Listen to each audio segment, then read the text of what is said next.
found myself at a party. Action. Action. Voilà, Blanche, nous sommes là réunis entre Vétrezin et Magnotin pour te souhaiter un bel anniversaire. Merci. Tu es né en effet il y a tout juste 90 ans, le 13 avril 1933, Oui. à Magno. À Magno.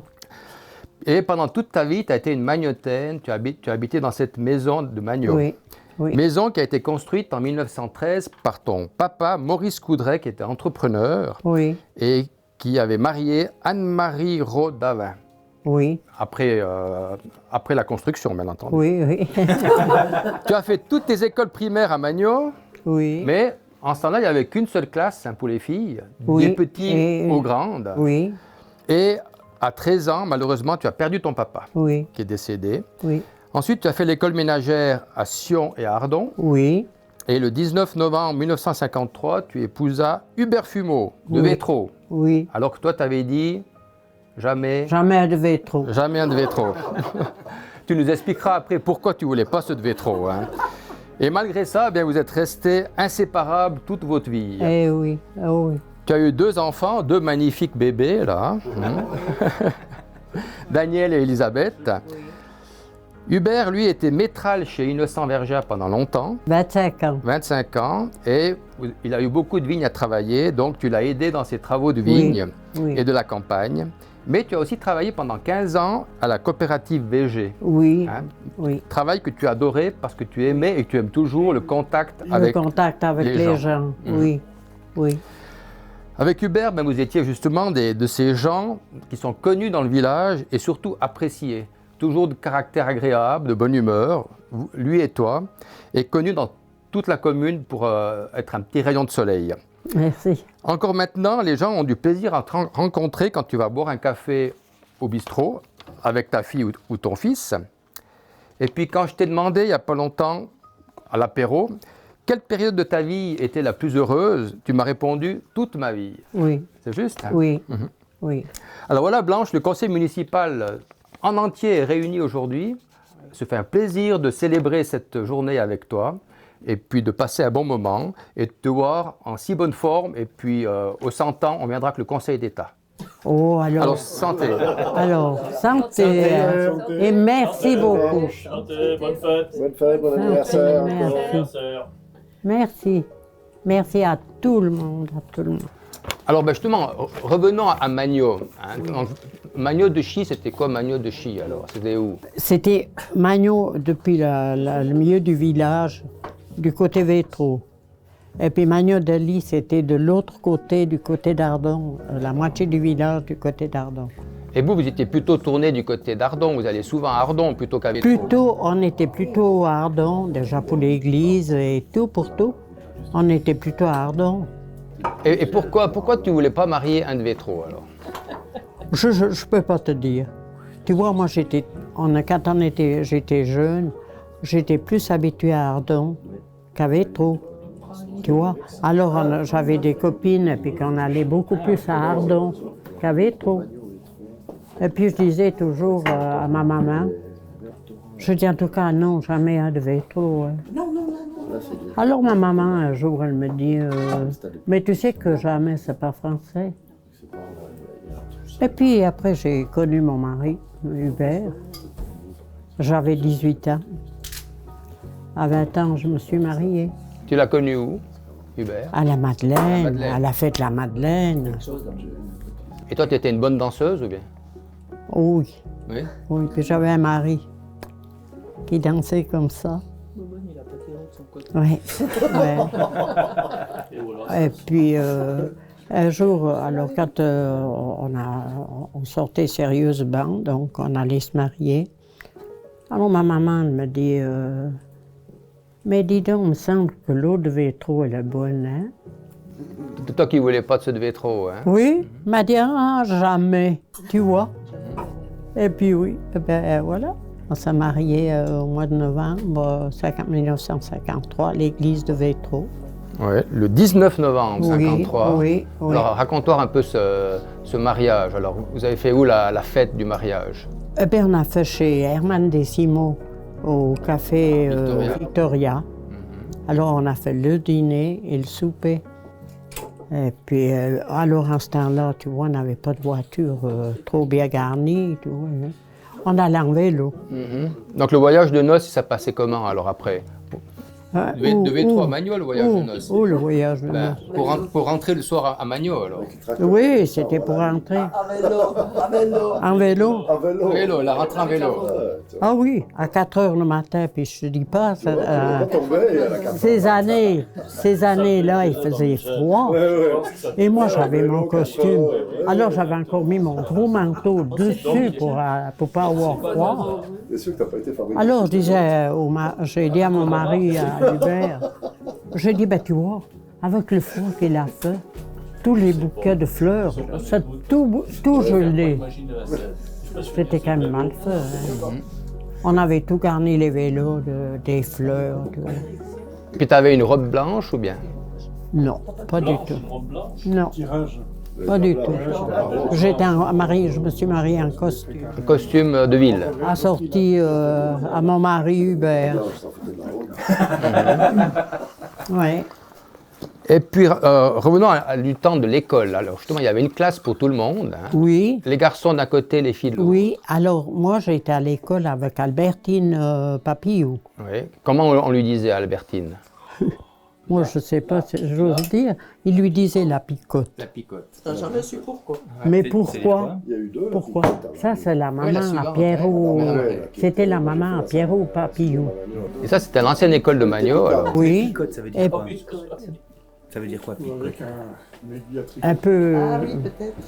tatillonne. Comment on pourrait dire. Mais bon. Mais Et puis à l'école de Magno, il y avait aussi une chambre noire. Hein. oui. Ça, c'était quoi la chambre noire? Ah, quand on faisait des fautes, on faisait des choses qui n'étaient pas très bien, tout ça, ils nous mettaient dans la chambre noire. À genoux, Combien de temps? un petit moment, mais bon. Et puis toi, tu as été dans la chambre noire? Oui, oui. Je dois dire la vérité, oui. Mais oui, il faut dire la vérité. Deux fois, Il y a en tout cas prescription. 2 fois. Oui, je crois. En tout cas 2 fois. Et puis dessous, alors, c'était toute la classe des garçons. C'était Décimo, Célestin. Célestin Décimo, parce qu'ils ne faisaient pas ensemble, filles et garçons, hein, c'était séparé. C'était l'école de Manu? L'école de Magno, ouais. où elle est encore là, maintenant, à côté de chez Laurent Pierre. Oui. Oui. Puis en ce temps-là, comment ça se passait Noël? Il y avait des cadeaux, il y avait des grandes fêtes. Oui, en ce temps-là, on n'était pas gâtés. Mais on n'a jamais eu faim. Mais alors, moi qui étais seule, eh bien, j'avais une petite table au coin de la cuisine. On me mettait 2-3 oranges puis des pommes. Alors mon papa disait toujours, je t'achète pas du chocolat parce que ça gâte les dents. Alors, on mangeait bien des oranges puis des pommes. Et puis on était tout contents. On avait ça et c'était Noël, et puis c'est tout. Oui. Tes parents, ils parlaient le patois. Oui, ils parlaient pas toi. Mais ils parlaient patois à la maison ou français? Plutôt français à la maison. Mais dehors, alors beaucoup patois. Avec les gens, avec les autres. Les gens du village, Ouais. oui. Puis les gens, ils allaient au bistrot, au café. Oui. Auquel ils allaient où au bistrot? Alors, en ce temps-là, mon papa venait à Vétro aussi. Ah, d'accord. Mais sinon, c'était chez Papillou, où il y a le café du raisin. Alors, c'était là. À côté de votre maison, quoi. Voilà. Là, il y avait aussi des balles. Oh, mais c'était à la prairie. À la prairie, les balles. Oh là, c'est du temps de Marie-Louise Putala, la maman de Lisette. Puis maintenant, ça s'appelle la Cambuse, mais Oui, enfin, là, c'était la prairie. oui, là c'était la prairie. C'était la grande fête, c'était la fête patronale, il y avait que là. Mais c'était toujours plein de monde. Puis après, à l'école ménagère, qu'est-ce que vous appreniez à faire? Oh, de tout. La cuisine, de la couture, du tricot, de tout, de tout, de tout. C'est qui donnait les cours? C'est des bonnes sœurs ou bien? À Ardon, à Sion, c'était des dames. C'était des dames. Et puis à Ardon, c'était, oui, vous n'avez pas connu. C'était une fille à Paul Brocard, qui était lui-même prof à Ardon. Puis tu disais qu'à 18 ans, tu avais commencé à fréquenter Hubert. Comment ça se passait les fréquentations dans ce temps-là? Maintenant, tu peux raconter. Hein. Oui, oui, pas tout. Pas tout. Pas devant les enfants. Oui. Vous voyez où? À Vétro ou à Magno? Il venait pour commencer pas. On se voyait comme ça. Et puis après, alors, il venait à Magnon. Il venait là-bas chez moi. Et puis voilà. Et les parents, ils surveillaient ou bien? Non. Ils avaient confiance. Oh oui. Oh. Tu te laissais pas faire. Non, mais non. Maman était très contente que je connaisse Hubert parce que mon papa était un grand copain au grand-papa d'Hubert. Ah, C'était un grand copain. Alors ma maman était vraiment contente que je connaisse Hubert. Oui, elle m'a toujours dit, c'est une très très bonne famille. Alors voilà. Et puis quand vous êtes mariés, après vous étiez dans le même appartement que la maman ou bien? Oui, on a toujours gardé maman. Ah, vous étiez dans le même On a même toujours appartement. gardé maman. Ma maman nous disait, si vous voulez habiter Vétro, vous pouvez aller, mais moi partir d'ici, je ne pars pas. Je reste dans ma maison. Et puis alors on a dit non.